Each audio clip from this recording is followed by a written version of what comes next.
Future Africa Institute and Campus.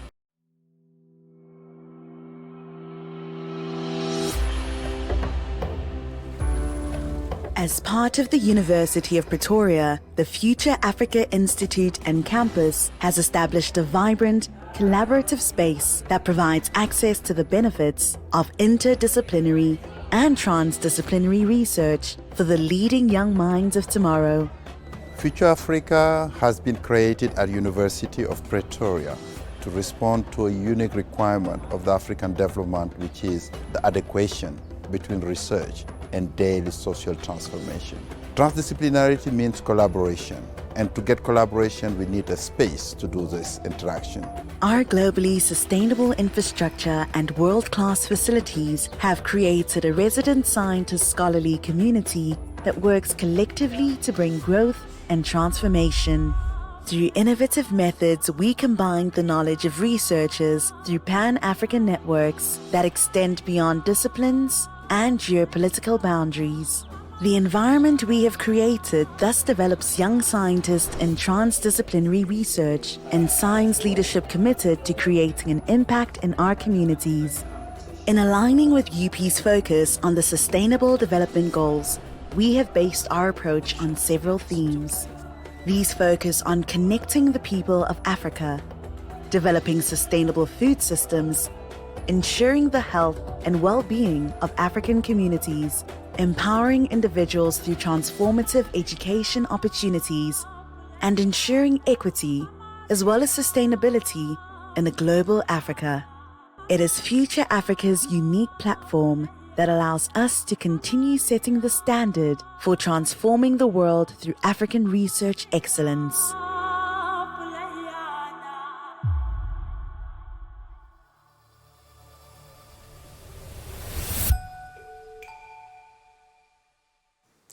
Good morning, ladies and gentlemen. Welcome to this dialogue on the knowledge economy and generation equality in Africa, in honor of Charlotte Maxeke, hosted at the Future Africa campus of the University of Pretoria. This is in partnership with stakeholders from government and the Charlotte Maxeke Institute. A special welcome to all our esteemed guests, partners and official delegates who are joining this event in person and remotely. I am Dr. Stembile Mbete, and I will be driving this dialogue this morning. Thank you for joining us. I believe that this conversation is so timely, given the information about the South African economy that we've received in the past 2 days, particularly the very disturbing and distressing fact that unemployment in the second quarter jumped up to 34.4%. If you look at the expanded definition of unemployment, it jumped up to 44.4%, and that really should be concerning to everybody that cares about building a caring, functional and prosperous society. And so this conversation that we'll be having today about the knowledge economy and its contribution to economic development in South Africa and the continent, I think is hugely important. We would like to encourage you to engage with us on social media using the hashtag Generation Equality, as well as hashtag Women's Month 2021. Before we go any further, I would like to invite Professor Tawana Kupe, the Vice Chancellor and Principal of the University of Pretoria, to welcome our guests.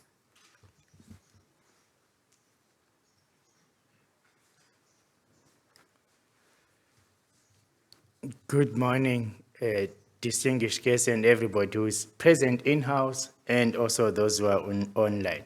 Before I continue with my greeting, I would like to particularly say this would not have been possible and recognize two senior figures who've been driving this dialogue, this platform, and many other things you will hear we will do.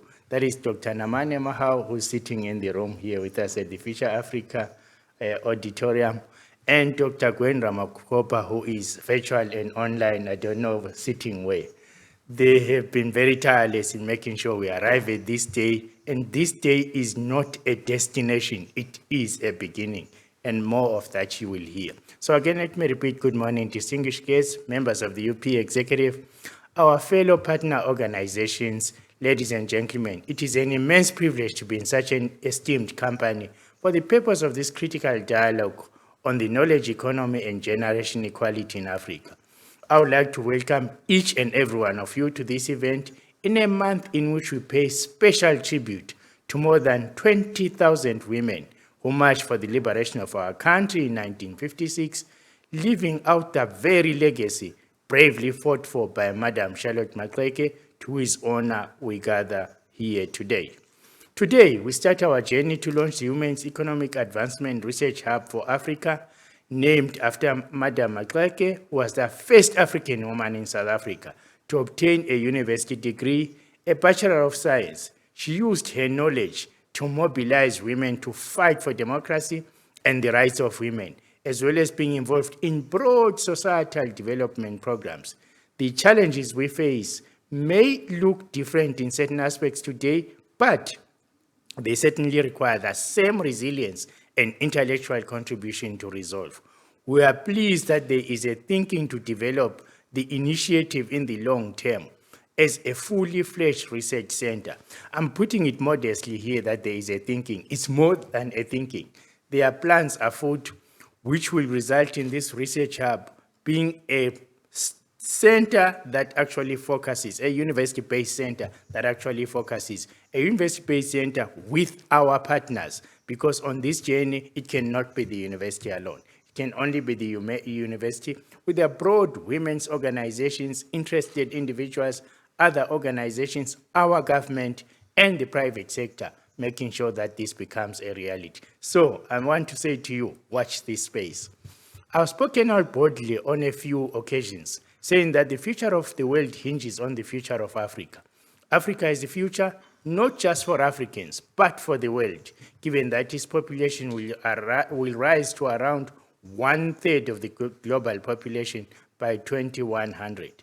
It is also the youngest population, so we have the unique opportunity to empower our youth as path breakers for the African Knowledge Society, to contribute significantly to innovation on the continent, and to apply themselves to finding solutions to the multiple crises and disruptions our planet faces. In reimagining our role in broader society, the University of Pretoria has understood the need to come up with strategies which we can collaboratively implement to achieve social equality and environmental sustainability. The center that we are working to build together with our eminent partners being one example. Universities are well positioned to take the lead in creating new knowledge through adopting a transdisciplinary research approach.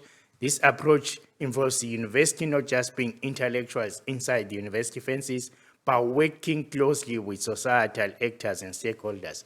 And that is exactly what we aim to achieve through the Future Africa Institute at UP, a vibrant, collaborative space which has a vision to transform the world through African research excellence. A key area of transformation, of course, lies in the need for the continent to extend the participation of women in their economies. And here, participation is not the kind of participation which is by invitation from men. It is women as equal, active agents and drivers of change in society. And that paradigm shift needs to happen right now to achieve the desired goals of gender parity in this decade. We look forward to our illustrious panel of speakers sharing their thoughts, ideas, and ideas on this theme. And let me say, our illustrious speakers today represent the kind of active women who are agents of change, carrying not themselves only, not their families only, but their communities, the country, and the continent. The Women's Economic Advancement Research Hub for Africa, which will be launched later in the year, and remember that the hub is but a step towards the center, will provide a platform for taking forward the contributions and commitments made by President Cyril Ramaphosa as chair of the African Union in the 2020-21 period of chairmanship, to escalate the economic empowerment of women. And I use escalate deliberately because we've been slow, we've been tardy, and this task cannot be left at the speed at which we have carried out so far. The aim is to extend research, collaboration, and integration across the continent, excuse me, in a quadruple helix approach involving knowledge institutions, corporate, civil society organizations, and government.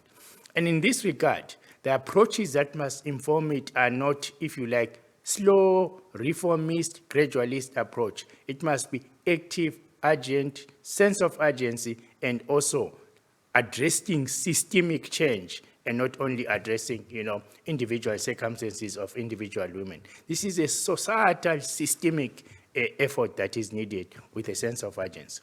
The hub will serve as a space for research, analysis, and reference on progress on the economic advancement of women, and also designed to measure progress against set goals of the African Agenda 2063 and the United Nations 2030 Sustainable Development Goals. We know 2030 is not too far from now, and that even on that score, we are lagging behind. So we should use this effort to get to 2020 as accelerating the actions that need to be done and being intentional and active about doing it.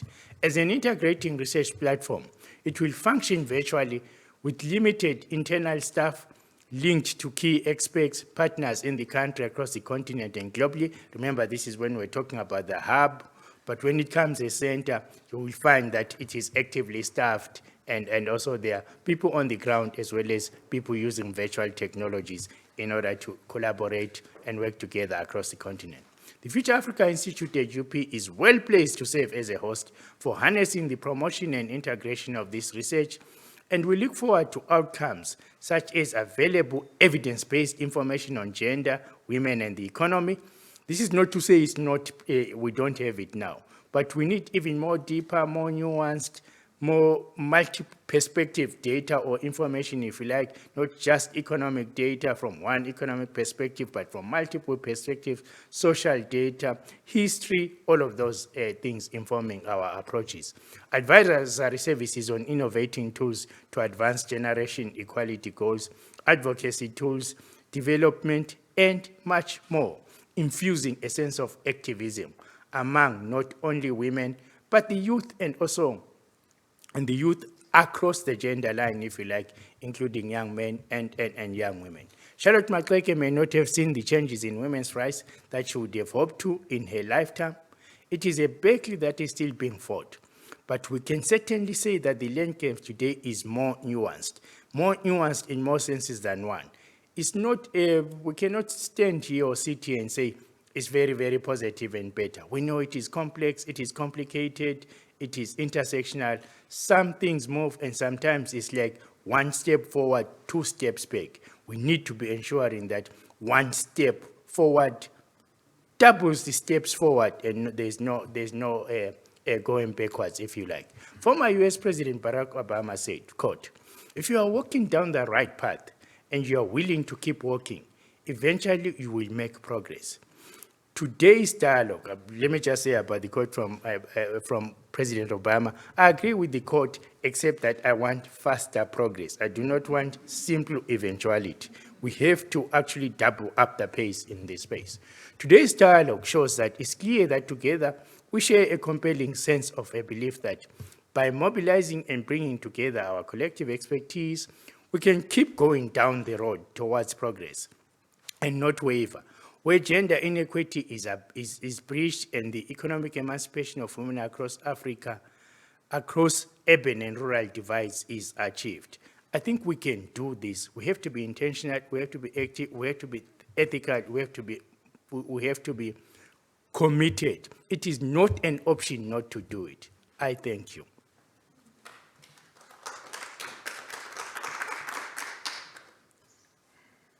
Thank you, Prof. Kupe, for that excellent message and for highlighting the urgency of these interventions. As you were speaking and noting that this is Women's Month in commemoration of the 1956 march against passes, I was reminded that the first Women's March against the pass laws in South Africa was organized by Charlotte Maxeke in 1913.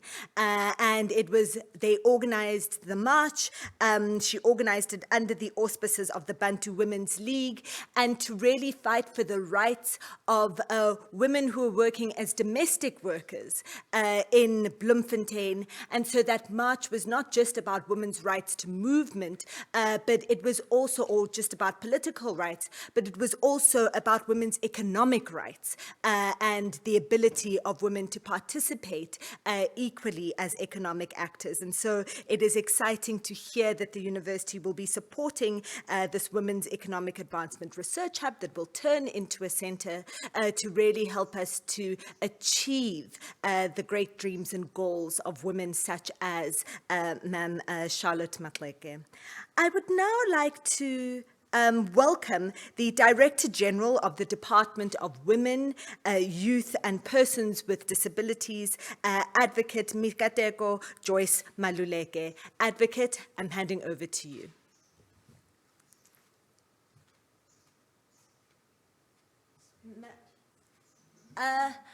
Advocate Maluleke, I think that you are still muted. Thank you. My apology.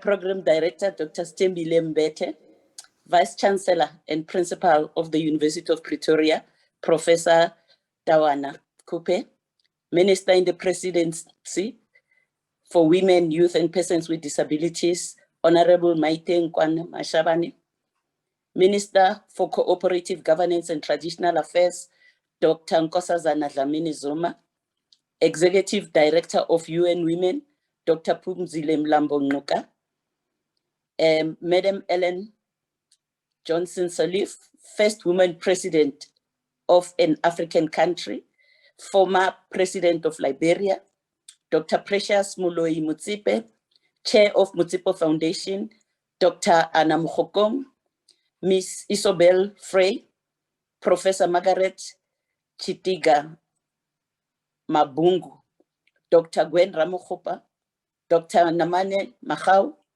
Ms. Futim Toba, Dr. Mbete, all participants and respondents. Good morning. I am greatly honored to welcome you all to this dialogue on knowledge economy and generation equality in Africa in honor of Mayor Charlotte Maxeke. I would like to extend a special welcome to our panelists, respondents, local and international guests, as well as participants. Ladies and gentlemen, allow me to start by saying to the department, allow me to start by saying that the Department of Women, Youth and Persons with Disabilities is mandated to regulate the socio-economic transformation and implementation of the empowerment and participation of women, youth, and persons with disabilities. This is a huge mandate which could be achieved through partnerships and collaborations with institutions of higher learning, development partners, private sector, and civil society organizations. I'm happy to indicate that my department has established a partnership with the University of Pretoria. This partnership is not only with respect to the dialogue, but with many other initiatives of the empowerment and participation of women, youth, and persons with disabilities. Institutions of higher education are the major driver of information and knowledge systems, linking it with economic development. The National Development Plan places education, training, and innovation as central to the overall development goals. These areas contribute to productivity, which enhances economic growth. The partnership will help us to review our strategies and find more pragmatic approach in meeting our development goals and targets. Institutions of higher education are knowledge generators and are also areas of research, collaboration, and establishment of networks. This partnership will also help us in building research capacity through access to larger pool of researchers whom we could collaborate with to promote the empowerment of women, youth, and persons with disabilities and gender equality. The dialogue on knowledge economy and generation equality in honor of Charlotte Maxeke came at an opportune time when the country is celebrating the Women's Month. The theme of the dialogue is aligned with the Women's Month, which is the year of Charlotte Maxeke, realizing women's rights. Ladies and gentlemen, today's dialogue provides us with an opportunity to pay tribute to the generations of women whose struggles laid the foundation for the progress made in empowering women and achieving gender equality to date.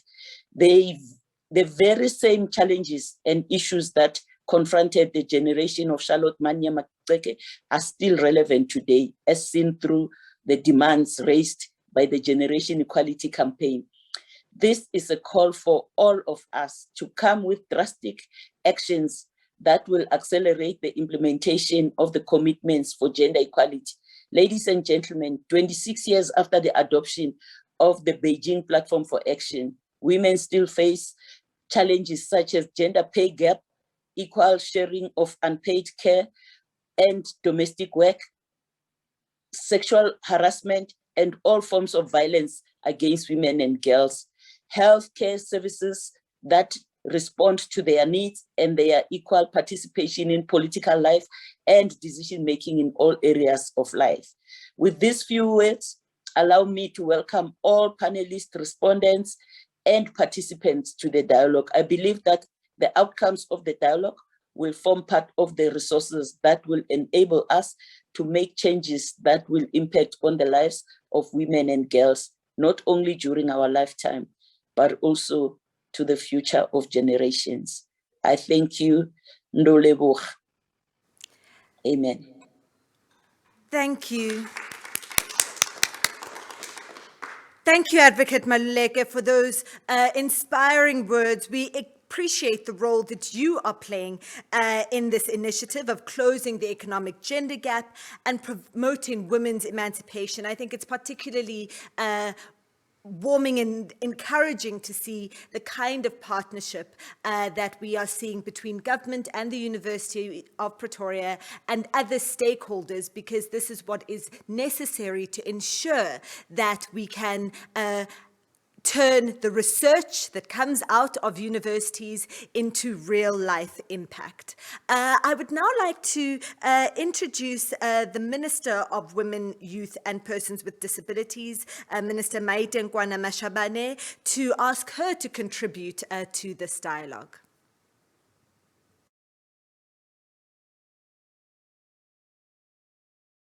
Professor Tawana Kupe, Vice Chancellor and Principal of the University of Pretoria, Dr. Phumzile Mlambo Ngcuka, Executive Director of the UN Women, Your Excellency Madam Ellen Johnson Sirleaf, former President of Liberia, ladies and gentlemen,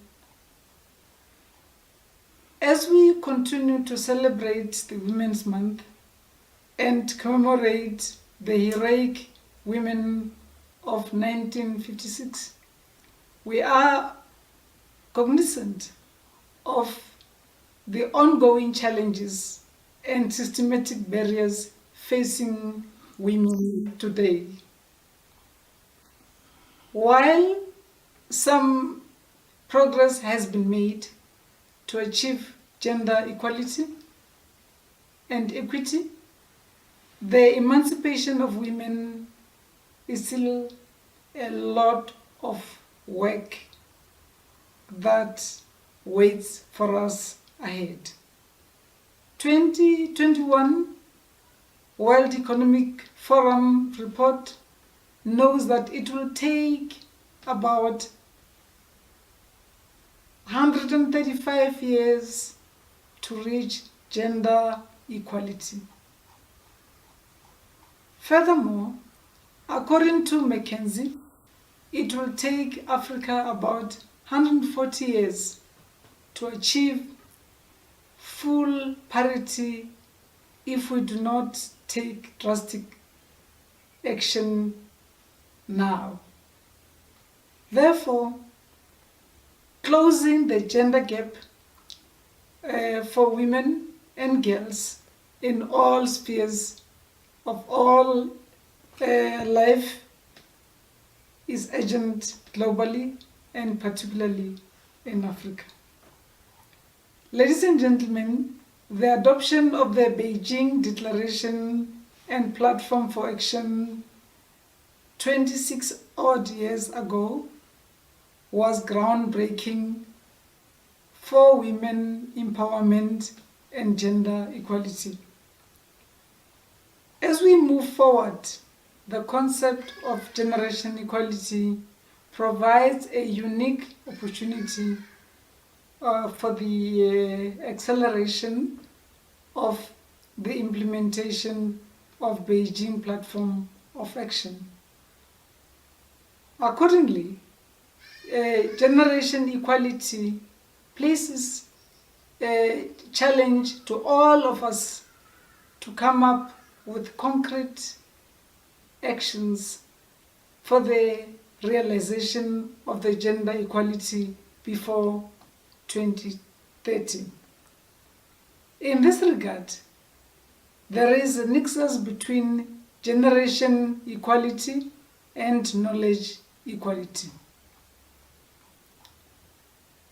As we converge today to exchange views on knowledge economy and generation equality in Africa, it is also an opportunity to honor our forebears like Me Makgomo Charlotte Manya Maxeke, who was the first South African woman to acquire a science degree from Ohio in America. She made this invaluable contribution that led to encouraging more women to come forward and to make democracy indispensable. Her contribution to politics, education, development, religion, and other sectors was significant. It is important to ensure that knowledge economy benefit women and girls in order to accelerate the attainment of gender equality.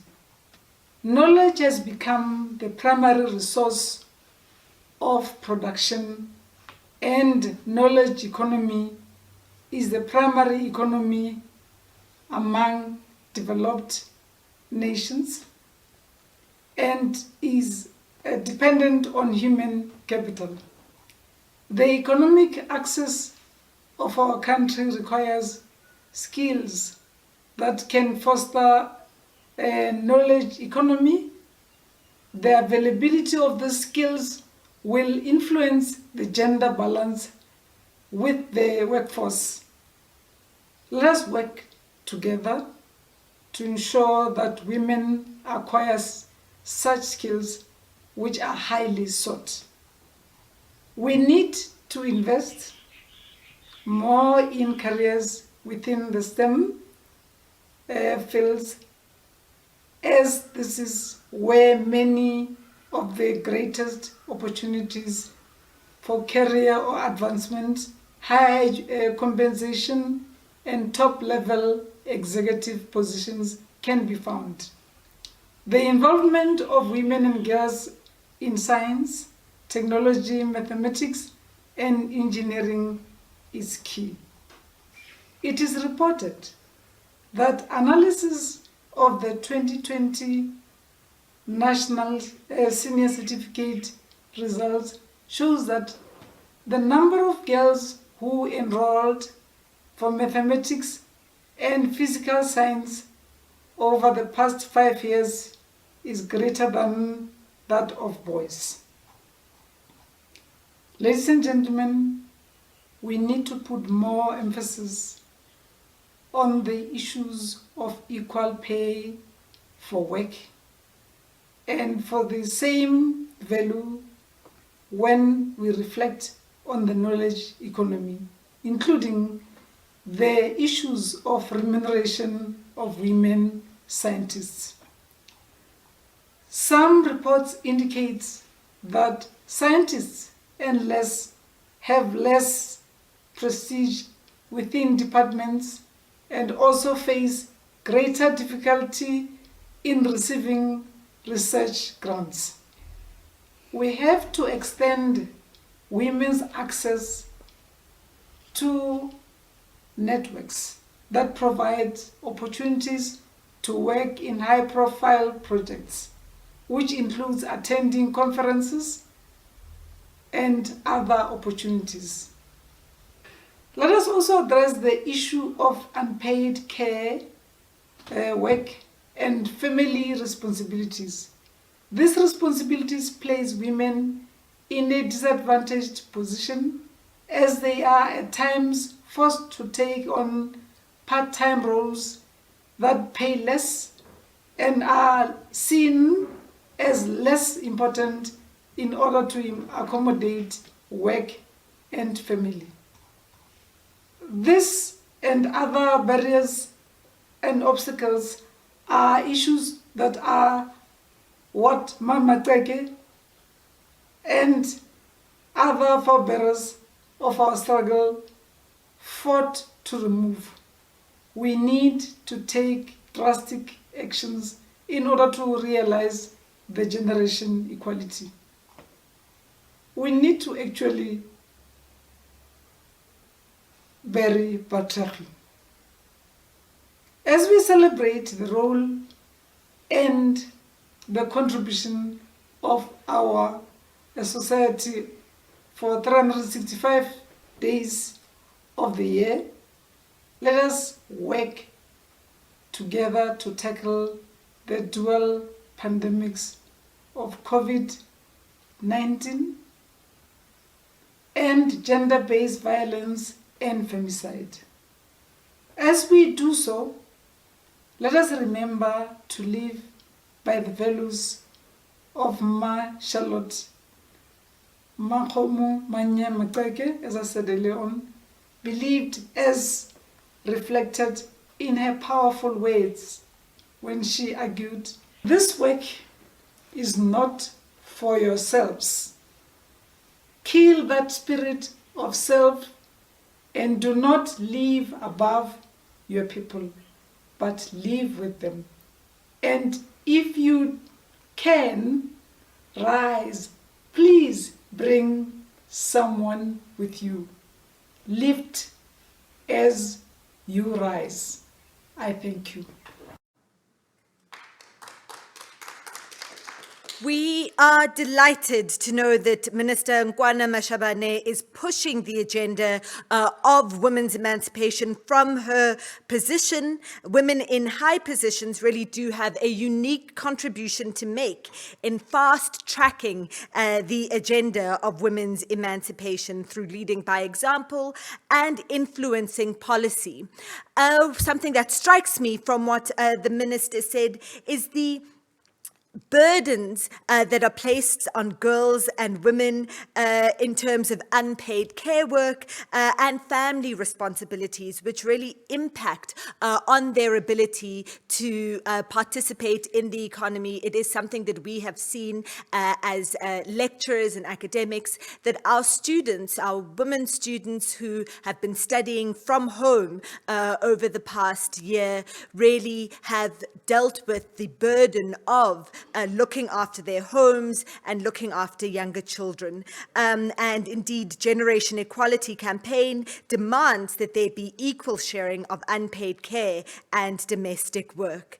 I now would like to introduce an address that we will have a pre-recorded video from Madame Ellen Johnson Sirleaf, who is one of the iconic figures in the call to create a just and equitable world as the first woman president of an African country, Liberia, and as the first woman chairperson of the Economic Community of West African States. She continues to do amazing work promoting women's equality. Let us hear from Madame Johnson Sirleaf. Warm greetings to all distinguished participants, particularly the organizers. Thank you for inviting me to this important discussion.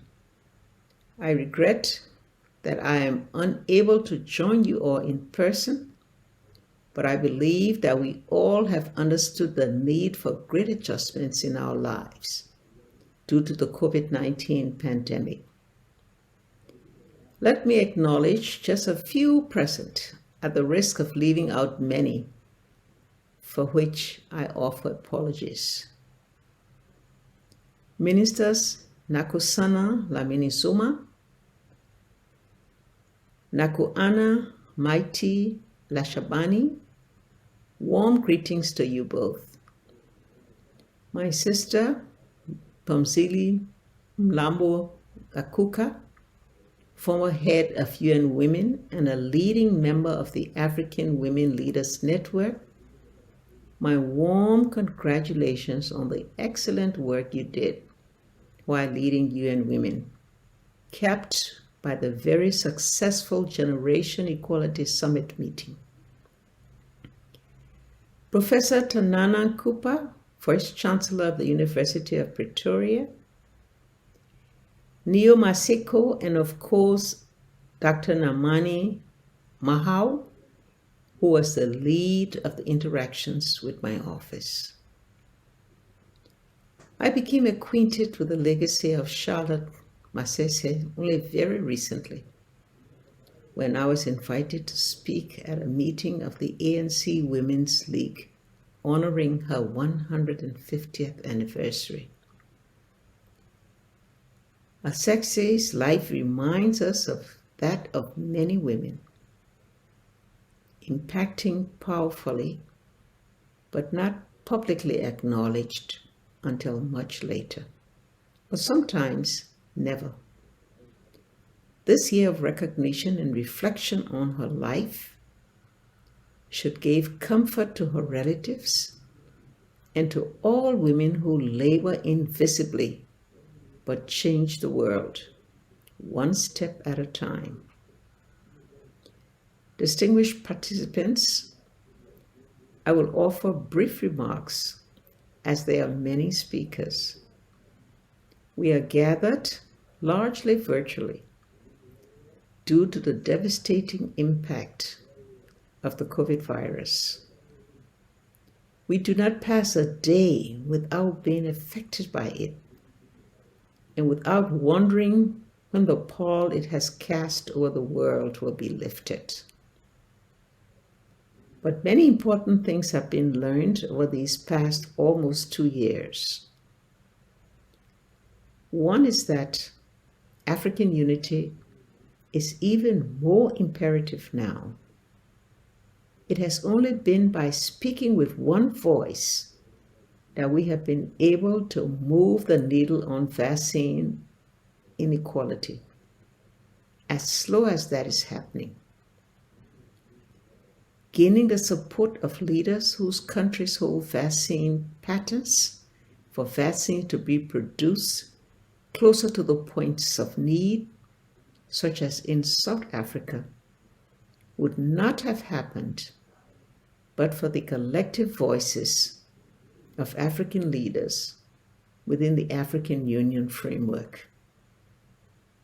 It is this recognition that a common problem cannot be defeated by one single country, and the understanding that solidarity and sharing of knowledge must be the engine for African regional integration.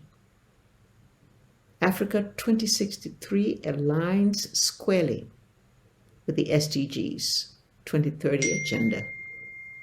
And progress in the SDGs means progress towards the Africa we want. However, we cannot shy away from it. The COVID pandemic has pushed hundreds of thousands deeper into poverty, almost derailed progress in some instances, and in others, forced countries to prioritize particular goals out of what is supposed to be an integrated agenda, with no goal superseding the others, except, of course, gender equality. I believe that the achievement of gender equity is the linchpin of the SDGs and Africa 2063, and if achieved, will ensure all the others. One of the reasons why Africa has not achieved the integration desired is because we continue to put an emphasis on individual countries instead of harnessing the immense power of our 54 countries.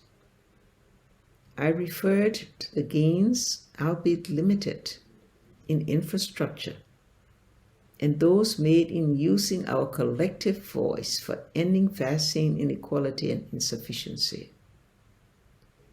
Let's use that experience as the impetus to look at the impediments to regional integration.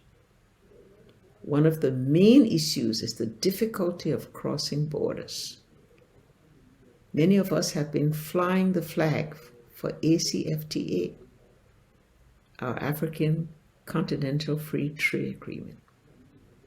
But the foundation of trade across countries, whether in neighbor groups or across continent, is people. Trade cannot happen without people moving. I can attest to the ECOWAS passport as a vehicle for increased regional trade. The West Africa Power Pool is also a good example. Power generated in La Côte d'Ivoire is shared with Mono River Union countries, Liberia, Guinea, and Sierra Leone, also crossing the Francophone-Anglophone divide.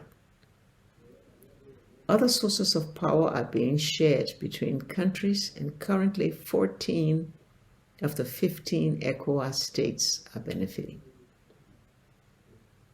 But the obstacles remain even in West Africa. Resistance to open borders happens at the point of crossing for many, particularly women traders who are sexually harassed and forced to pay bribes.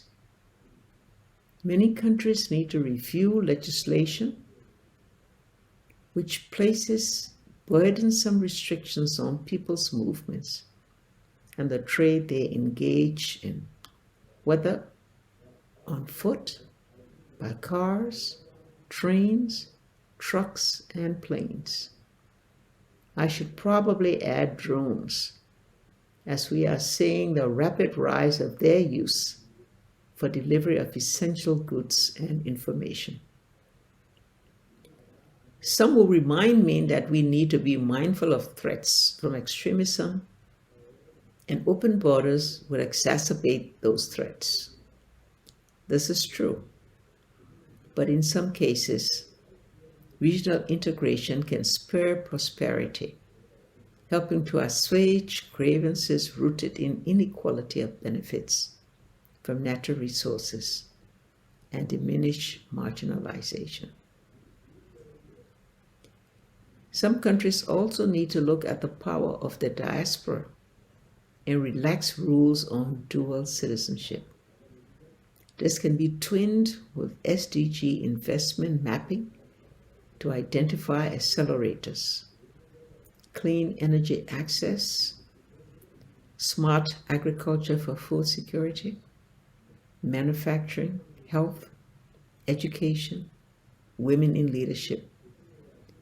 The education of girls and equality of leadership for women are two of the greatest accelerators for sustainable and people-centered development. The accelerator of generational change is also foundational. Many young Africans are technologically adept and already using their skills to solve development problems.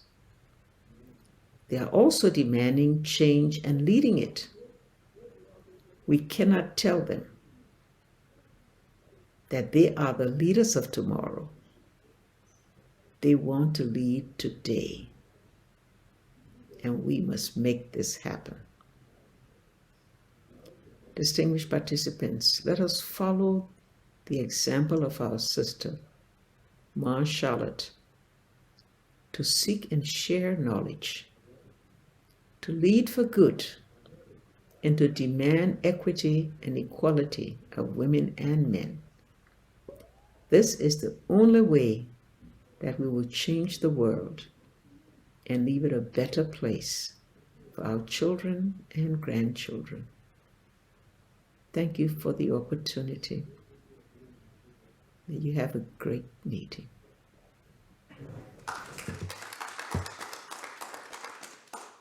After that excellent address by Madame Johnson Sirleaf, where she highlights in particular the importance of the agenda for women's emancipation in terms of the Sustainable Development Goals of the United Nations and Agenda 2063 of the African Union. I would now like to welcome one of our own South African women icons, Dr. Phumzile Mlambo-Ngcuka, who is the former Executive Director of UN Women and Under-Secretary General of the United Nations, to address us on this issue.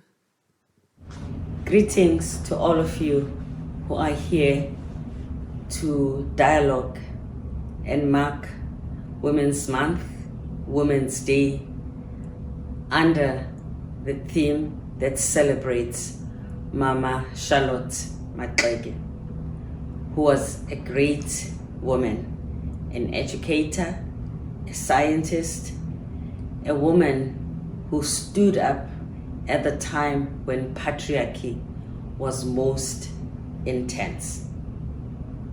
We mark Women's Month this year in the midst of a pandemic. Women were disproportionately affected by the pandemic. They lost jobs. 2/3 of the jobs that were lost in the pandemic in the world were lost by women. They experienced higher levels of gender-based violence. And women are in the majority of those who do not have digital literacy, and they therefore lost jobs, and they are the majority of those who need to be supported so that they are employable in the future. Girls who were out of school because of the pandemic are in the majority of those who did not go back to schools when schools reopened. And we have a responsibility, as Mom Charlotte would have done, to find those girls and to bring them back to school. Girls in some countries were also married off during the pandemic, and they were also trafficked. All of those are challenges that face us. We can build back better, because what we had, what the status quo was not good enough. What we need for the future of South Africa is a country that ensures that the equality between men and women is sacrosanct. It is good governance. It is a right for women, and it makes business sense. We have a lot of women who are high achievers and are committed to making our country the best it can be. Our country is in crisis, but this is a crisis that we can solve. And we can only do that if we put all hands on deck. So I welcome all the hands. I also bring my own hands for all of us to work together to rebuild our country. Thank you. Thank you to Dr. Mlambo Ngcuka for reminding us that equality is good governance and it makes for good business as well, that we can't have a properly governed world with half of the world's population excluded from participation and contribution to the decisions that are made. I'd now like to call upon Dr. Nkosazana Dlamini Zuma, the Minister of Cooperative Governance and Traditional Affairs, who is joining us remotely to address us on this issue.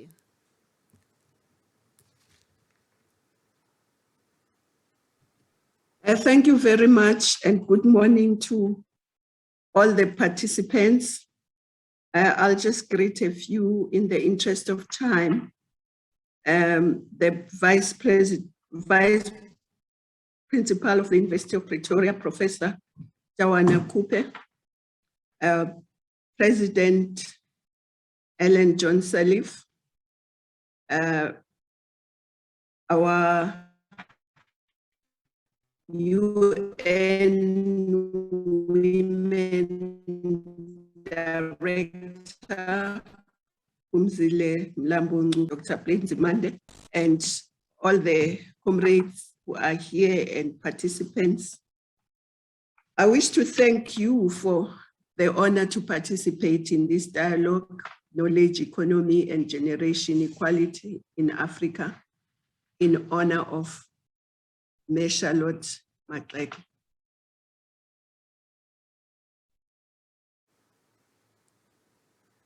The dialogue occurs as we approach commemorate the actions and contributions of all the women who have brought us to where we are, not only the ones who marched to the Union building, but also all the women who have been on the forefront of our struggle and freedom. The 1945 United Nations Charter reaffirmed fundamental human rights, equal rights of men and women in all nations, large and small. The 1948 Universal Declaration reaffirmed that all human beings are born free and equal in dignity and rights, without distinction in any kind, such as sex, race, language, color. So given that fact, and the fact that our own constitution affirms that, I think up like the women who marched to Pretoria, and stop acting as though it's a favor that we're being done, or that we must beg men for these rights. I think it's high time we really stand up and demand these rights, because to wait for these 100-odd years for these rights to happen is not on. So that would be my first point. My second point is that actually women in Africa, the majority of them still work in agriculture. They don't own the land, they are landless. They don't have access to land for themselves. They are just workers. And I think that must change. We must also be able to utilize their skills. They have the skills, but they don't have the land. So modern ways of agriculture, as President Johnson Sirleaf has just said, including vertical agriculture, which does not need a lot of land, but needs technology. We should be able to assist women to move, because that's the skill that the majority of the women have. but also women should have access to finance, both finance and resources of government, but also in the private sector. In government, I think all our governments must adopt gender responsive budgeting, because it's only then that you can tell what resources are actually going to women. As we stand today, our budgets are gender blind. I cannot tell you, even in my department, how many rands or how many cents in a rand go towards women's emancipation or women's empowerment and development. So I think that's one of the things that institutions like this one should assist us to actually entrench in all our governments in all the countries. So that way we can know whether women are actually having sufficient access to the finances of the state. In the private sector, again, we know that it's very difficult for women to get finances from the private sector. Even though it's known that women pay better, but it's still a very big mountain to climb to get women to have access to those finances. So somehow we must find a way of making sure that that happens. At the workplace, besides the wage gap, which we must close, we must make it like Iceland. It must be illegal to pay women less for the same work of the same value. But it's not only the wage gap, it's also the conditions at work that are not the same. When men go and play golf on a Wednesday, it's normal. But if a woman wants to work from home for whatever reason, except now with COVID, maybe it's better, or to look after her children and still work from home, it's an issue. So we must also ensure that the working conditions for women are the same as men, besides that they must earn the same for the same work. I also think the skills, I mean, knowledge economy needs skills, and we must, girls and boys, young men and young women, and men and women, without the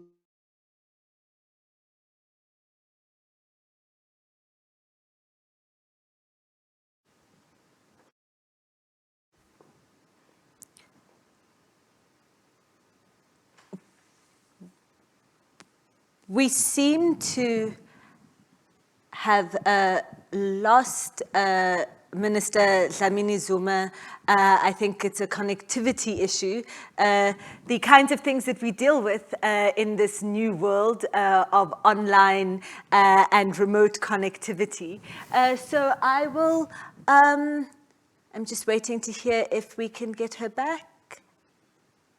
All right, so I will now hand over to Dr. Anna Mokhokong, who is also joining us remotely to continue our program for us. Can I conclude? Can I conclude? Yes, of course. Hi, Doctor. Yes, of course, Dr. Dlamini Zuma. So sorry, my internet is playing up today. I'm so sorry about that. I was just talking about the skills, and I think institutions of higher learning should be very active in this. Just to close, I want to just quote from one of my favorite writers. He's a man, but he writes well, Ben Okri. in the magic tale of love and regeneration, he quotes that there are plants in the forest that never seem to flower or blossom. And then one day, to everyone's surprise, they bloom with astonishing splendor. I just hope that day will come soon when women will bloom with that astonishing splendor, because we've been sitting in the forest as plants, but never really seeming to flower or bloom. And I hope that, as everybody has said, including the Vice Chancellor, that we must have a sense of urgency. It cannot be business as usual. So that day must come soon when we as women can bloom with splendor. I thank you. Thank you. Thank you so much, Minister, for that and for that beautiful closing of the time when we as women can bloom with splendor. Also, thank you for emphasizing the importance of gender-responsive budgeting for ensuring that every cent that is spent in our economy and by our government can actually contribute to women's emancipation. I would now like to call upon Dr. Anna Mokhokong to address us. Thank you very much, Dr. Mbete.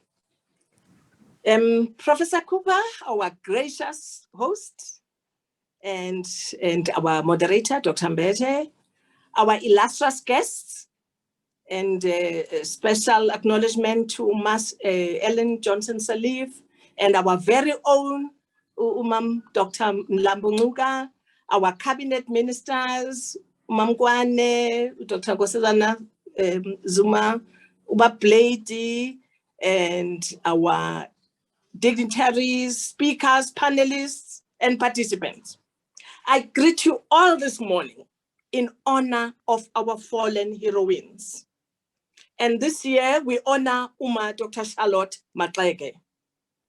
And I also greet you in honor of those who are still here with us, forging ahead in their resilience to make a difference for us to achieve gender equality.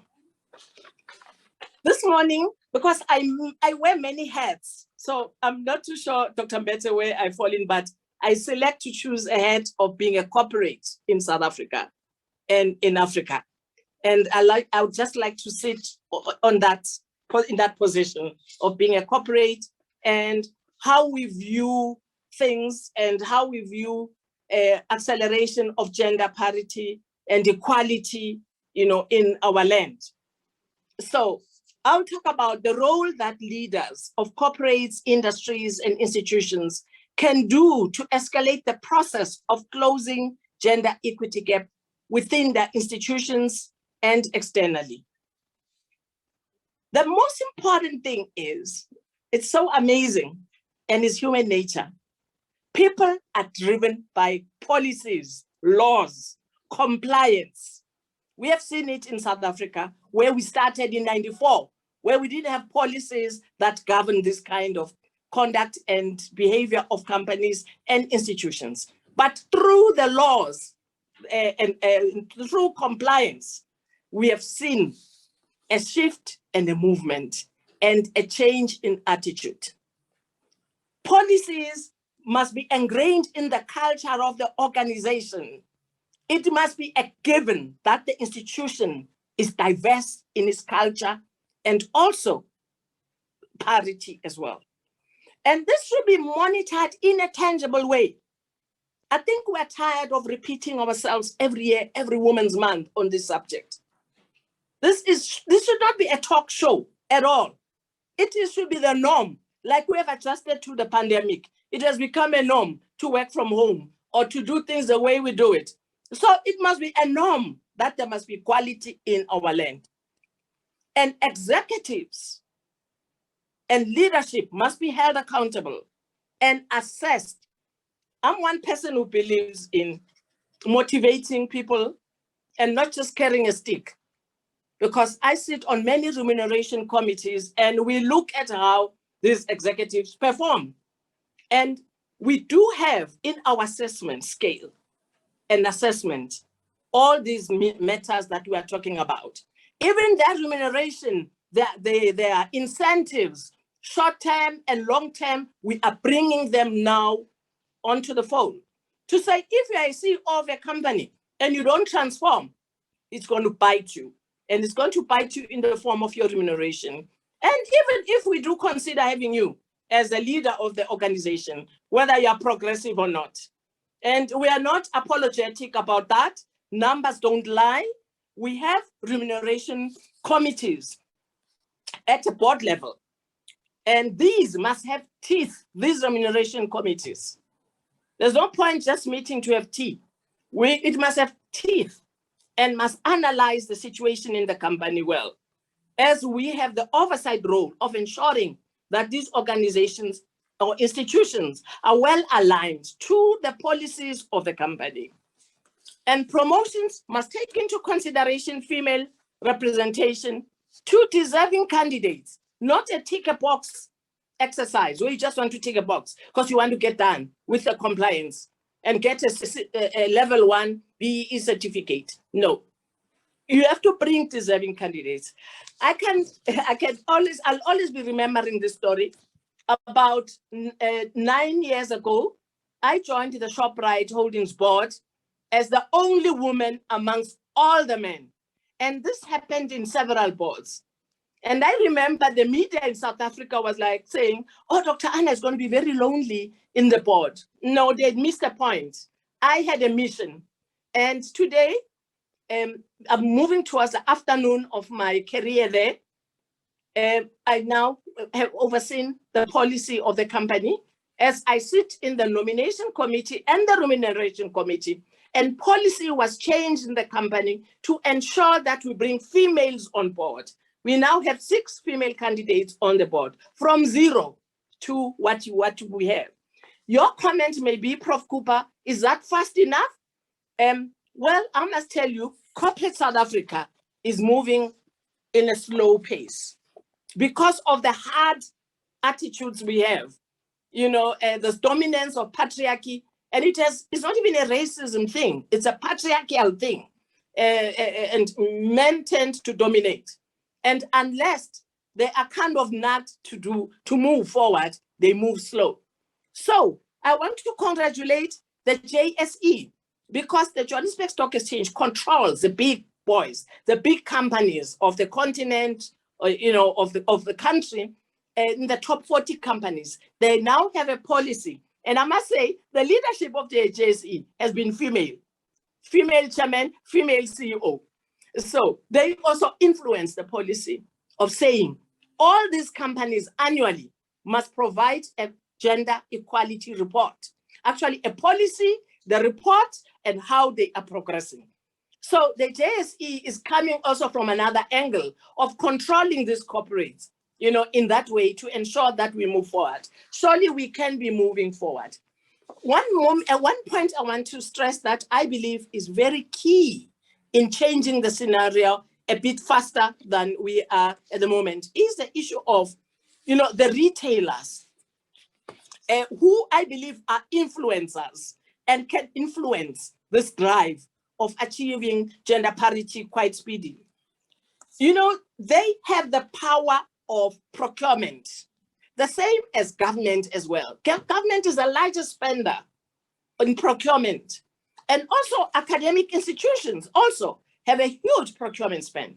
You can influence your suppliers that you don't do business with a company that hasn't got female representation.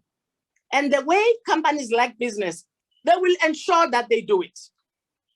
So you can be an influencer. You know, influencers are not only in social media, but also on the economic side, because you can influence a trend of how people move. So I do believe, and then, you know, these retailers can offer very, very important, profound off-takes. Like for a female farmer, they can place an order in advance for the year. how much lettuce they're going to buy, how much beetroot they're going to take in the form of a contract. And the female farmer can now take that to the bank because that is now bankable and fundable. This is how we can turn around things quite quicker. And then also the payment terms, how you pay the suppliers. We have policies that say female-owned companies get paid in 7 days or 14 days. So this enables the fundability. And then there's also another point I want to touch on, the partnerships between private sector, government, and the knowledge institutions. I see this being the way to go. Government needs information and credible information, empirical information for them to make policies. How do they make policies without information? Prof. Cooper, that's where you come in, because we would like to see this research progressing. And I once attended an event, Prof. Cooper, where you were acknowledging female research. I mean, you were acknowledging researchers. Most of them were actually female. I was amazed that they've come out with they do profound research. Also, as corporates, we need to partner with you. And because we need the outcome of the research. I love the issue of this, the creation of the hub, because we can tap into that. But also we have funding through our various funding abilities in companies like the CSI funding. We also have funding for promoting education and so on. So I see this being fundamental. What is making us lag behind, Prof. Cooper? Why we're not moving fast enough? We're operating as silos or in silos when we should be working as one in unison, because that can be very powerful and can hasten the pace. However, we need to all have the same mindset of where we're going and how fast do we want to go, because we can't be slow. And we were very happy when government appointed the first female auditor general. We're very happy to see this, because this is the change we want to see, that women must be given and afforded powerful positions where they are in control of huge vast of funding and responsibilities in that regard.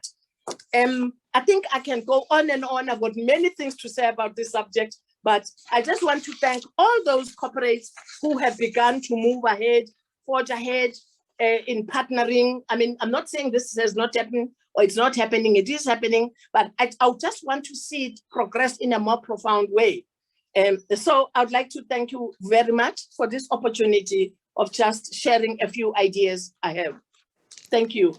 Thank you so much, Dr. Mohokong, for that energizing and really motivating presentation, and for emphasizing some really important issues around using your position and your agency to really bring about fundamental change. It's not enough to just be included in an institution.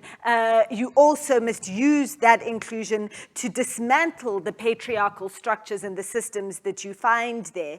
And what you've said also about retailers as influencers, the report that was written that came out from UN Women, of which Dr. Machau contributed extensively to, on women's procurement and the state and other institutions really needing to procure from women's businesses. The target, I think, that was set was 40%. And that is a way of actually not just having policies and nice things that are written down, but implementing change that has a ripple effect on our society. So thank you so much for that. We now are going to have a panel discussion with some of our speakers in studio, as well as some who are joining us remotely. Joining us remotely, we have Dr. Precious Moloi Mutsipe, who is a well-known medical doctor and businesswoman. We have also joining us in studio Professor Margaret Chitiga Mabugu, and we have Ms. Isabel Fry joining us in studio, and joining us remotely we have Ms. Futim Toba. Professor Coupe will also be joining us as part of this panel. So welcome to all of you, and thank you so much for being with us today. I would like to start with you, Prof. Margaret, around what we just heard from Dr. Mokhokong about the role that knowledge institutions can play in promoting inclusive innovation for a better future. How do you think that could be done, especially with your work here? Thank you very much, Program Director, and thank you to the high-level discussions that we've had, absolutely inspiring. So coming from an academic institution, firstly, I cannot help myself but share some of the work that I have done and that my colleagues in my Faculty of Economic and Management Sciences have also done. We have been involved in work that tries to understand, for example, why women are left behind. And we have vast knowledges in terms of this. Why are women poorer than men? Why is it that in the sectors of our economy, women are predominantly employed in service sectors, for example, where we saw during the pandemic, these were the most important or impacted sectors. We also see that women are in the lower echelons of employment. They tend to be the least skilled individuals. So these are all concerns, these are all issues that we're looking at. We celebrate the fact that we have in South Africa at least great data from Statistics South Africa, but we think we can still have more. We have women in our, researchers in our faculty looking at women leadership and trying to understand and grow women leadership. We heard very clearly from the discussions and from Dr. Anna specifically that women leadership is critical for us to grow and at least reduce this gender gap. So just talking from the faculty and from the work that we have done, it was clear for us that during the pandemic, and we all know this, women suffered more than men. It was clear to us that poverty of women increased more than men. Statistics South Africa data is showing us clearly that girls, at least 17% of young girls mentioned that home responsibility prevented them from going to school, whereas only 0.3% of boys mentioned the same reason. This is devastating, this is critical, this is urgent. And therefore I join our Vice Chancellor in terms of pushing this agenda and saying that we need to start acting now. Resources research needs resources. I cannot not mention this. And it was mentioned, it is recognized in terms of government budgets, in terms of corporate budgets. And I just really, again, in support of the hub and the center that our Vice Chancellor mentioned, we in the Faculty of Economic and Management Sciences are already placed and already playing in this field of understanding women and gender, and call as well for additional resources for females and for female-related studies. Excellent. Thank you so much, and for highlighting the very important work that the EMS faculty is doing around researching and finding out about women's economic inclusion and what it actually looks like. I'm horrified by the statistic that you've given about the number of girls that have had to miss school because of the pandemic. Isabel, I'd like to turn to you quickly to ask about, we heard how terrible the pandemic has been for women as service workers, but also the majority of the people in our informal sector are women and who seem to have been neglected and left out of government economic recovery plans. What do you think needs to be done to really include women in all parts of the economy? Thanks very much, Dr. Mbete, and thanks to the organizers for the invitation to this august panel, as Margaret was saying. I think the speakers who've gone before link into your question about how do we close that gap? How do we bring people who are so significantly part of society and yet so marginalized, so on the periphery. And part of that comes to the fact that historically women in South Africa have really carried a huge burden of the poverty, of the burden of social reproduction. If one goes back to the question of the migrant labor system and how women were expected to continue to carry our nation without any recognition, without financial support, and certainly without the kinds of hope and future that things will change. And I think that's why, for me, Madam Charlotte Maxeke was just so inspiring, because within the space that she operated in, she managed to rise far above any of the expectations. So in the height of the oppression that she existed in, she created beauty. She was a choral singer and went to the UK and the US and sang. In the height of her oppression, she was at the founding of the precursor of the ANC, the SANNC, although she wasn't recognized, she was there.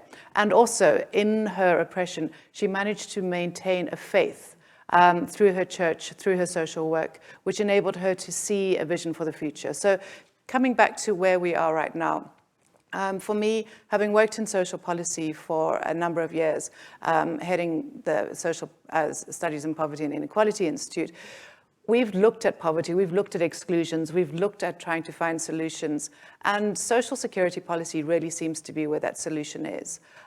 We've heard many people talking about the concept of a universal basic income grant as both a humanitarian response to meeting people's needs, but also providing the kind of currency circulation and redistribution that would be required for women in the informal sector, for people who are trying to bridge the ability to sustain small businesses, micro businesses. We know that the township economy has had a huge amount of investment, and yet the returns are not there.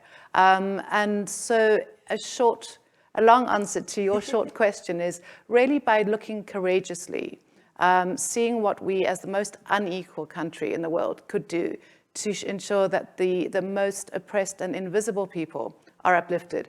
I think we need to do something, a universal BIG. And I mean, just to talk about, Margaret and Anna were talking about policies. Policies are critical, but sometimes policies are shaped badly. So the Social Relief of Distress grant that was introduced, which ended in April, excluded 7.1 million Black African caregivers because they were already receiving grants for the children. So although men who were not able to access any other sort of UIF or that were able to receive the social relief of distress, the women, because they were recognized only in their capacity as caregivers and not as individual rights holders, were excluded. That has been changed, but it does mean that as we create a kind of vision for inclusive environment, we need to look at the universality that goes about ensuring that no one is excluded. Errors of exclusion are terrible, and they can have fatal consequences to people and society. So thank you. Thank you so much. And highlighting, I didn't realize that for women, for caregivers, being recognized through the social security system as caregivers, but not as individuals with rights of their own to economic inclusion. So thank you for that. I see that we have Ms. Futim Toba on screen. Hi. Hi, ma'am. It's so nice to have you with us. I would like to ask a question, because I know that you work extensively with a number of different organizations. What role do you think that multinational institutions, including the development and finance institutions, can play in enabling an ecosystem that closes the gender gap, the equity gap, and how can that be done? Good morning, and thank you for the opportunity to speak. Professor Cooper, in his introduction, he told us that we have a sense of agency to address all this, and then our response must have a system change. So to respond to your questions around what the multinationals can do, I would like to also link it to the opportunities that the free trade agreement poses to us. Obviously, as it has been said, within the context of the continent, we have understood where women find themselves as far as trade is concerned, in the sense that the African Development Bank indicates that although we are about 2/3 of the agricultural labor, most of such work that we do, we find ourselves in areas where there's low skills and we cannot effectively trade. So similarly for women in the low skilled manufacturing, we are always characterized by lack of skills and a risk of losing the jobs when any company decides to move, particularly because you find that national institutions are always seeking for areas where they can have low costs. So those people who are usually the victims of such tends to be women. The multinationals really have the biggest capacity in terms of that. Usually when they enter the countries, they bring technical know-how, they bring skills in the countries in which we operate. And whereas it is okay for them to bring those skills, what we have found is that there's very limited knowledge transfer, and they consistently bring the expatriates, in that sense, leaving the countries where they operate without building much capacity. So what we should be asking, particularly within the context of the policies in South Africa of empowerment, we should be asking the multinationals to invest in capacity building. Also, make sure that they provide opportunities, particularly for women, to travel in their countries to learn how best is best, and also support within the skills development. Earlier speakers have mentioned around the lack of knowledge, whether be it scientific or training, which is your responsibility. But after gaining that knowledge from an academic institution, you have to practice. And that is where we fall short. And I believe that's the role that multinationals can play. So what should be the difference? The difference should be that we have to be specific about targeting women empowerment. And depending on that skills deficit, the multinationals should then encourage that the exchange programs. So in terms of what is practically happened or what is the constraint at the moment, I think the previous speaker, Dr. Anna, mentioned it very perfectly, in that there are a lot of pockets of excellence, some in other companies. However, those pockets of excellence remain pockets of excellence. What we need in this country is a framework that will assist, that we copy what is good, and then at the same time share lessons learned. What pleases me at the current moment with the work that I'm doing as part of the National Strategic Plan on Gender-Based Violence, which is looking at empowering of women, because we all understand how there is a link between the empowerment of women and gender-based violence. Pillar 5 of that collaborations particularly focuses on women economic empowerment, and And the critical aspect and the differentiator that will result in that systemic change is that it's an ecosystem approach where we have the government, the private sector, civil society working together to address all these problems. So in that way, there can be knowledge sharing. Just in terms of practically what has happened, which we can look at as examples of multinationals playing a critical role. We all know Masmat and the kind of work that they have done throughout different countries in terms of promoting women, you know, in not particularly women, but driving transformation of the local people. And one of such examples as well is the farmer support centers that were done by Starbucks, where they are in 83 countries. After they ran through an intellectual property complication with the coffee farmers, this multinational, it used this muscle to get a win-win enterprise development initiatives. And these initiatives, they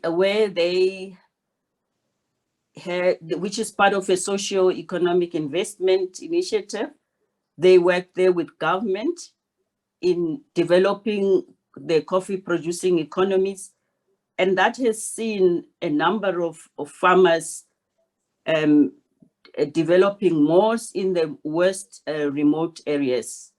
So if those multinationals can really focus on the needs of the country, bring their technical knowledge to those countries, we can have a win-win. But the critical factor is collaboration and working across all the sectors. So much for that and for emphasizing the importance of multinationals to share their capacity and their technical knowledge with all in the countries that they work in order to enable the people in those countries, particularly women, to be able to engage productively in the economy. I see that we have on screen now Dr. Gwen Ramokgopa. It's so nice to have you with us. And I would like to ask you about the role that you think that corporations, that government, that other actors in the private sector can play in bridging the gender equality gap. Thank you very much, Program Director, and greetings to everyone. Maybe let me say protocol observed. And I'm really privileged to participate in this dialogue in a year that celebrates the life of a woman of stealth, of tenacity, and who did not make her background be a stumbling block for advancing herself and advancing her community and her nation as well. But indeed, we are also celebrating a generation of women of Africa that were at the forefront of the liberation, including some of the eminent persons that are in this dialogue. President Selim, our chairperson of the UN Women, the director of UN Women, Nkosazana Dlamini Zuma was the chair of AU, as well as others here. But we also celebrate the fact that women who are in leadership are not saying we alone can carry this burden of making sure that generation equality is realized whilst we live.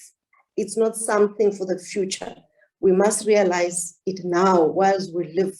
And indeed, hand-holding with the younger generations as well.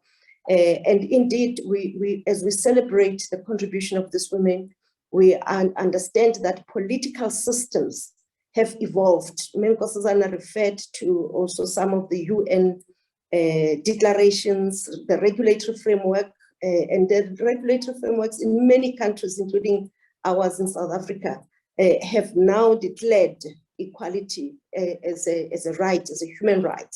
So we must go beyond just political equality and look at how we achieve inclusive growth as well as a shared prosperity. And in this regard, albeit Dr. Mokgokong did refer to some progress that has been made, it is still a drop in the ocean. Much more still needs to be done.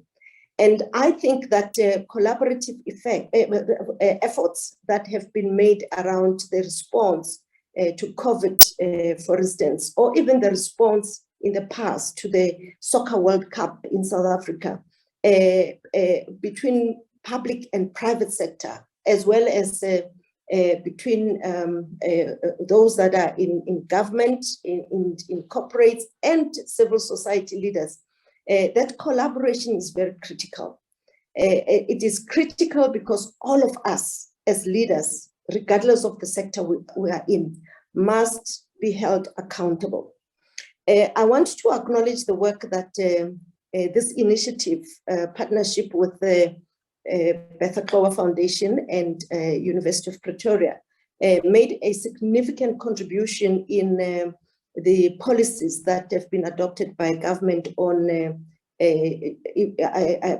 making women access the procurement rent in our context. And we need more and more of investment in knowledge, the tools that can make us translate the legislative provisions, the policy provisions into real improvement of access to opportunities by women. I think, as many speakers have said, women are ready. They've long been ready to participate in the mainstream economy. It is the systematic exclusion and systemic exclusion and structural exclusion that is a key problem. When I was chair of the Progressive Women's Movement in Gauteng, which is a multi-party, multi-sectoral forum for women, we actually introduced women cooperatives to start providing linen to the Department of Health in one of the provinces in Gauteng, and they were established. So we need such progressive enabling interventions by both government and private sector. If there are private hospitals, there's no reason why they cannot also have progressive procurement regulations to ensure that women are not left behind. But I think there is an initiative that the UN is also adopting as part of making sure that most of us as countries, including in our continent in Africa, achieve the Sustainable Development Goals whilst leaving no one behind. And it is the policy of localization of government. In our country, we refer to it as a district development model, where the good national priorities and national programs must be geospatially referenced so that no community is left behind. And in most cases, mobility, those that can cope with mobility are men. And you'd find that in rural areas and areas that are left behind in terms of investments in development, it's mainly women who are left behind. So geospatially referencing the development plans and programs of government also ensures that no one is left behind, and in particular, women are able to access the investment opportunities. I always challenge, and in this program we are led by Umam Kosazana, and the program is also championed by the president. And that is a program where women must say, we also can contribute and are willing to contribute to beneficiating the minerals that we have in our continent and also us in South Africa, so that we see less and less of this extractionist economy where raw material live without being beneficiated. So if our focus in Africa as well as in South Africa can be beneficiating the natural resources that we have, we can certainly make sure that women have better access and that youth are also not left behind. And maybe finally, to also say that as we recover from COVID-19, we should use this as an opportunity to reconstruct our economies. And policy is very critical, but we need to work as a collective of society. Every leader must account. Leaders in the church, faith-based community, or Muslim, whatever faith people practice, leaders in society, NGOs, leaders in the corporate sector, and leaders in government. All of us must account on our contribution to ensure that generation equality happens in our lifetime, and that the youth of today, when they are our age, they find an even much equal and better society and true demographic dividend, leaving no one behind. Thank you. Thank you so much, and for emphasizing that leadership exists in all parts of society. It's not just, government leaders or in the corporate sector, but that leaders in all aspects and all parts of society have a role to play in bridging the gender gap. Also important, I think, what you mentioned about the way in which government governance models can contribute towards really supporting women where they are. So the district development model localizing both government responses and policy, but also providing the context for women to participate economically where they are, whether that is in rural areas or in some of the urban centers. So thank you so much for that contribution, Dr. Prof. Coupe, I want to turn to you. And we've heard so much about the role of different parts of society in achieving the goals and the aims of generation equality. What do you think the role is? You spoke about it to some degree earlier today in your opening address, but the role of public and private sector knowledge institutions, what role do they have to play to prioritize the integration of women in the economy, but also in decision-making? And what do you think are the implications and the possibilities of such integration on the development of the African continent? I think by nature and by role in society, public higher education institutions, and I also want to underline public higher education institutions, have a responsibility to engender impact, and not just any impact, but transformative impact in society. We have the privilege of actually sitting back and reflecting on things that other people have to deal with on a daily basis. And sometimes, because they deal with them on a daily basis in complex situations, the operational overtakes a reflective side, if you like, to see whether something is happening. So universities have that privilege through the fact that through the public funding that we get, we are enabled to do research, if you like, to look at all of the factors, to analyze them, and then to suggest what the evidence says should be the best policies. So we're in a better position to address some of those things that Ms. Fry pointed out, is that good intentions in a policy, but people working in an emergency situation do not realize the unintended consequences. We as university actors and researchers can say, well, wait a minute, you forgot X, Y, Z. And to be inclusive and for this policy to be impactful, this is what you ought to do. And so that we must do again with some sense of urgency as well. Reflection for me doesn't mean universities should take forever to do that. They should also, in essence, be able to be up on their feet, on the go when situations happen, because we're doing this on a daily basis and we have the tools to analyze something that has gone wrong. And also with computing and so many things, data analytics and all of that, we're able to produce results much faster. I mean, let me just refer to what happened during COVID. Vaccines were produced faster than they normally are. Normally, vaccines took years to produce, years to test, and years to administer to people. The Pfizer vaccine, for example, has now got a full FDA approval, in the sense that it's no longer a trial, and it's an efficacious vaccine.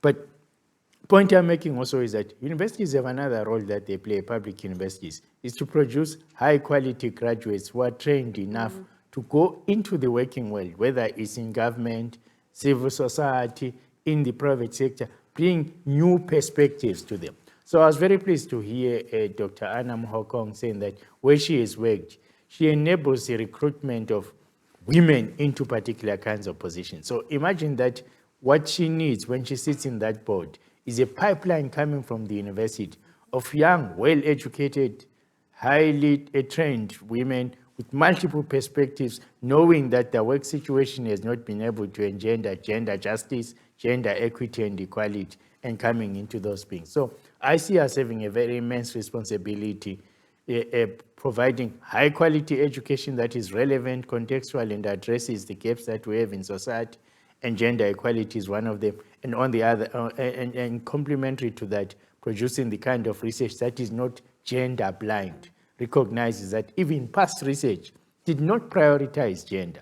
So that is why it's important to have a transdisciplinary approach to break the silos between the disciplines in the academy and their understanding of societal issues. The third thing I would like to say is that universities or higher education must also be intentional. We must work this way when we do our research and train people. We mustn't simply say, what are we interested in researching and teaching? That's very nice, and we can do that very well. We must also ask the question, what societal problems are there, and what solutions can we bring to those societal issues? And we mustn't then just do that in the context of these nice rooms. We must also then engage the stakeholders in society and say, how do you understand it as a problem? Because how I understand it as a professor theoretically, and typically on our continent as well, we tend to be slavish to the textbooks and theoretical notions from North America and Europe. The best way to understand our own issues is to be context-specific, but also to be understanding that these things are global issues and how others have dealt with them. But the solutions will be very much contextual. So we mustn't, if you like, walk around with solutions looking for a problem. We must rather ask what are the problems and then to generate the solutions. Yeah. Yes. Thank you so much. Don't walk around with solutions looking for a problem. Find out what the problem is and then design the appropriate solutions.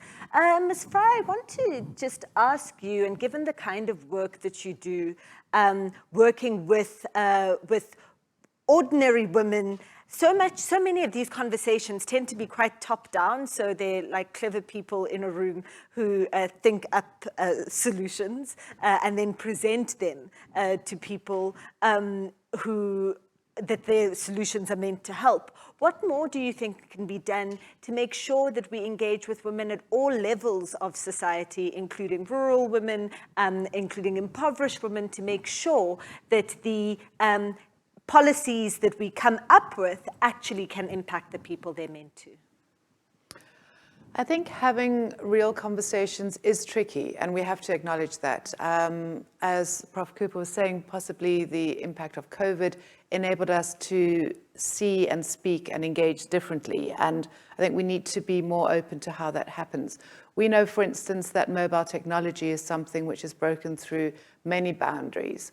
We know that the digital divide is something that could increase inequalities if, for instance, the costs of data are not addressed. And the Competition Commission in December 2019 had a very interesting ruling that actually compelled data service providers to provide significantly more amounts of data. So, I mean, in response to your question, I would say that we need to look at how using technology we can leapfrog to an inclusive and caring state. One of the things that I mentioned in my address on the Mandela Day initiative was looking at the role of mobile technology, so phones, smartphones, as a way that the Department of Social Development could actually reach everybody. We know that WhatsApp has introduced an e-wallet. So are there ways in which we can use mobile technology to ensure that everybody's included, that COVID messaging, for instance, goes to everybody's phone, that we reduce the costs so that people can have conversations which doesn't deplete their limited resources, and that we enable our own tech companies to start developing and producing mobile devices. And it's something that we're looking at SPI to see how we can use technology, not just to bring people to a certain point, but to make it go further. We know that the education received by kids in state schools in the last year was between 80 and 100% less than what had happened, what they'd received in the previous time. So, and that's actually our failing. We have the SABC, we have so many abilities to use technology, and yet those who are excluded are left behind on an increasing basis every day. I think what we need to be looking at, and that just goes back to my earlier point about how we can use the spaces we have. We need change and not charity. We need to take all the wisdom that's been given to us today and say, what are the concrete things that we can do to take forward? And I just want to, I want to just use the space. I did a review of the basic income grant pilot in Namibia. And the pilot was in a very small village in the middle of the desert. I went to a woman and she was growing exotic flowers. And we heard about exotic plants earlier. And I said to her, I came with all my knowledge, my top-down knowledge, and I expected that she would be growing food. So I said to her, why are you growing these flowers? And she said, for the first time ever, because of this basic income grant that I'm receiving, I can have beauty. And I had shivers down, because we have this expectation that people are meant to behave in certain ways, because that's what the science tells us. But at the heart of it, we have ourselves, our humanity, and our Ubuntu. And I really hope that the hub and the generation of the knowledge that comes there doesn't lose the fact that we need to be coming together in solidarity with the humanity that we can share. So, oh, I love that. You know, when your basic needs are taken care of, then you have the space for beauty, which is a fundamental human need as much as anything else.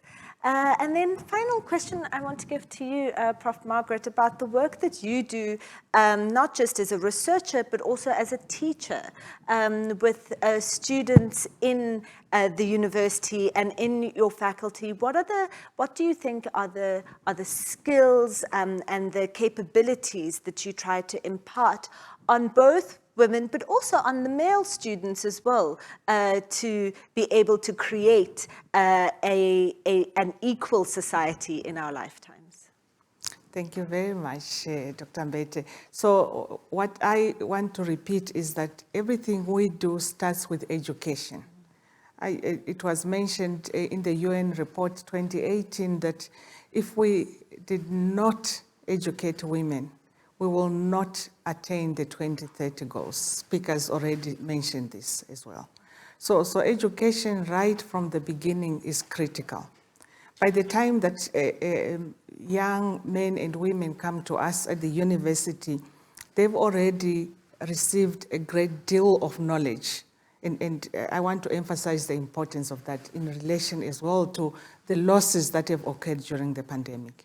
But in the university, we recognize, and as I mentioned in our faculty, we have researchers passionate about growing women leaders.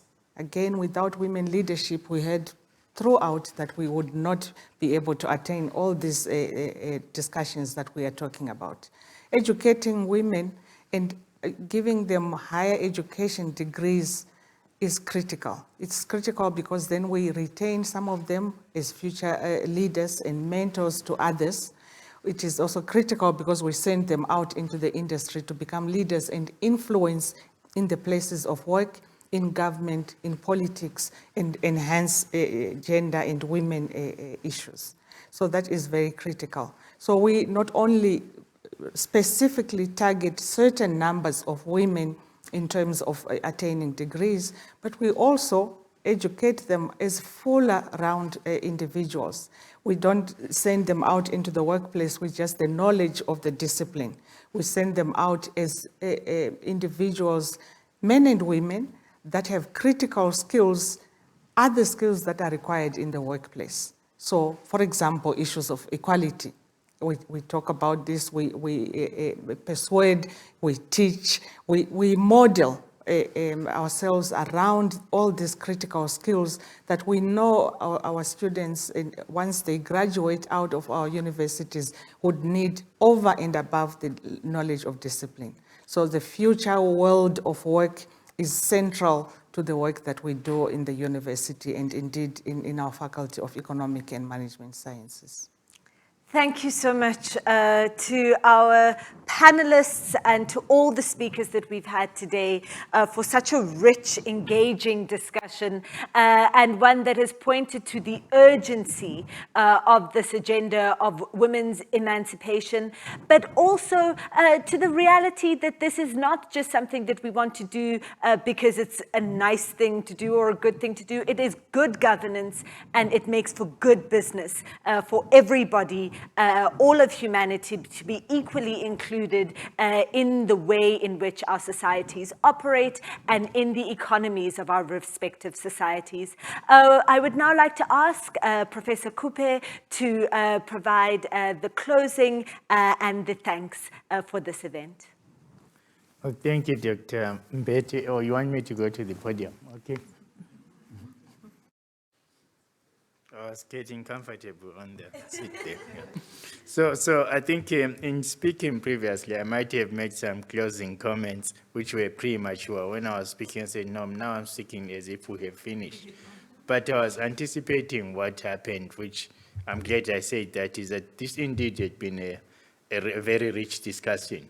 And also you saw the caliber of the women who have massive experience, that the tradition of Charlotte Maxeke is not lost. It actually lives on. It's what I call a living legacy. The reason it is a living legacy is because the problems that Charlotte Maxeke was addressing have yet to be resolved. And so we owe her a debt of gratitude in what she did, but we also owe her an apology for what we have not yet done. And that is why I say that there is now a sense of urgency. If Charlotte Maxeke were to arise today and ask us, what have you been doing? It would be shameful to a certain extent.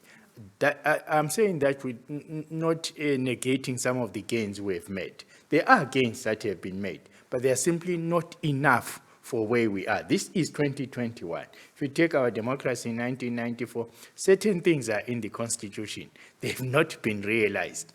And also, we can't say it is for lack of ideas. It is not. That Constitution was respecting the things that Charlotte Maxeke and others did. Now, the time is now for us to actually speed up. So, as I heard today, there's a number of things that we ought to do. We actually have to work across the board and work together with a sense of urgency. It's not just the university, it's not just the private sector, it's not just something we didn't emphasize but was implicit. It's not just women have to do it for themselves. Yes, men cannot give it to women. They failed so far. Many people spoke about the entrenched patriarchy and how I think in certain areas it is worse. So we have to conscientize the entire society to understand that this is a task for everybody. And it's a task for everybody because if you achieve gender equity and equality, you actually advance society as a whole. You restore all of our humanity. Because without gender equality, and particularly in South Africa and across the continent, with various forms of gender-based violence and femicide, we have all lost our humanity. And regaining our humanity is not just about economic empowerment. It's actually restoring the sense of being a human being, the sense of justice, and nobody ought to be violated in 2021. So it's a multifaceted task, and part of gender-based violence and femicide also results in the various areas in which women are not equal to men and do not have their own agency and their own power. So it's very, very important to understand that there is an economic side to gender-based violence and femicide, and also that any crisis that occurs in society, a pandemic like this, often interestingly exacerbates but also illuminates the inequalities that exist in our society, and that we have the knowledge and the power to do so. So I think that as we leave this dialogue today, a dialogue should lead to a series of actions and sustained actions, because this is an intractable issue. This is one of the things we call in the humanities as, wicked problems of society. With the wicked problems of society, you need a sustained agenda until you achieve the goals. But also, as I said, sense of urgency, the time is now. We all, Maxeke and the women of 1956 and 1913, as you said, and various other gender markers that have been included, we owe them the responsibility to resolve this situation. And as I would say in our African cultures, so that they can rest peacefully. Thank you.